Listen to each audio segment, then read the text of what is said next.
খেয়ে দেখি কেরকম লাগে বন্ধুরা, গরম গরম খিচুড়ি।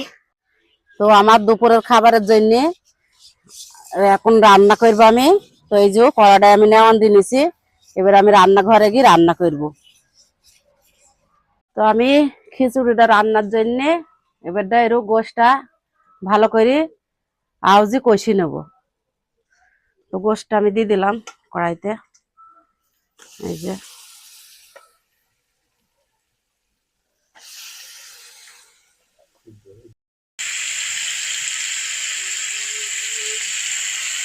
তো এই যে খিচুড়ি রান্নার জন্য আমার গোশ কষানো হয়ে গেছে, এবার আমি নামে ফেলবো গোশটা। সুন্দর রান্না হয়ে গেছে গোশ। তো এই যে খিচুড়ি রান্নার জন্য আমি এবারটা এই তেজপাতা দিয়ে দিলাম কড়াই। তারপরে এই যে কাঁচামরিচ, গাজর, পেঁয়াজ, রসুন আমি একসাথে এইগুলা দিয়ে দিলাম, আলাদা আলাদা করিনি, একসাথে খেয়েছি। তো এই যে এর আগে ভিডিও ছেড়লাম, অনেকে বলেছে যে কলাই ডাল কো, তো কলাই ডাল ছাড়া কি খিচুড়ি হয়? আমি এই যে আপনাদের শুরুতে দেখলাম যে কলাই আমি ভেঙেছি, আর এই যে চাইলি ডাল আমি একসাথে ধুয়েছি। আমি আলাদাভাবে ডালটা রাখিনি, একসাথে রেখে দিয়েছি ডালের সাথে আর চাইলের সাথে ধুই। এই যে এবার আমি কড়াতে দিয়ে দেবো চাইলটা। এই যে চাইল এবার আমি সুন্দর করে ভেজে নিলাম, আমার এই যে ভাজা হয়ে গেছে। এবার আমি মদি দেবো। ভাতটা আমার হওয়া মুখেই, এবার আমি গোশটা ঢেলে দেবো ভাতের ভিতরে দিয়ে সুন্দর করে নেড়ে চেড়ে দিয়ে ঢেকে রাখবো।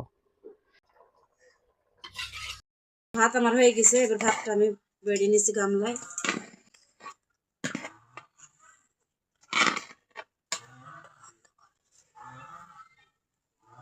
আসসালামু আলাইকুম সবাইকে। এই যে আমার দুপুরকার খাবার তৈরি হয়ে গেছে, তো আমরা এবার খাবো। তো খাওয়ার আগে আমরা একটা ছোট্ট একটা খেলা দেব, কে আগে বেলুন ফাটাইতে পারে, তারপরে আমরা খাবো। বন্ধু আমরা সবাই রেডি হয়ে গেছি, সুমন মামা বাঁশি বাজিয়ে দাও।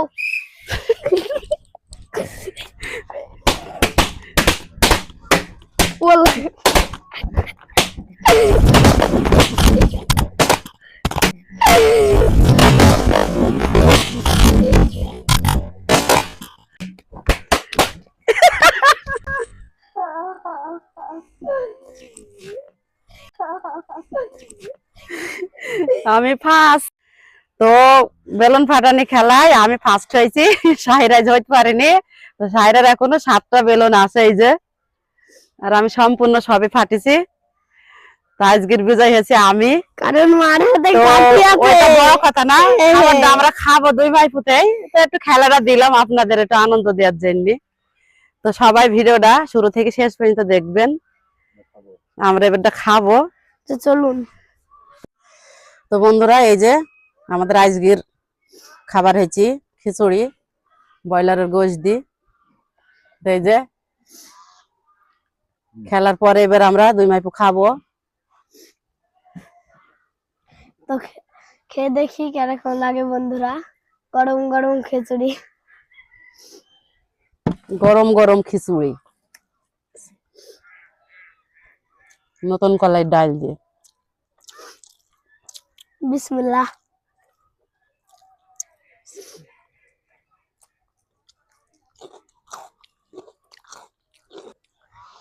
সাথে আছে শসা। এই যে শসা। বন্ধুরা গরম গরম মায়ের হাতের খিচুড়ি রান্না খেতে লাগে পাগলা ভাজা। দেখো গরম, তাইতে খাইতে পারছি না আমরা, আস্তে আস্তে খাবো। ভাতটা জোড়া সবাই, অনেক স্বাদ হয়েছে বন্ধুরা। তো আপনারাও চাইলে বাসায় এভাবে খিচুড়ি রান্না করে খাইতে পারেন। কার কার খিচুড়ি খেতে ভালো লাগে কমেন্টে জানাবেন। তো সবাই ভালো থাকবেন, আল্লাহ হাফেজ, টাটা বাই বাই।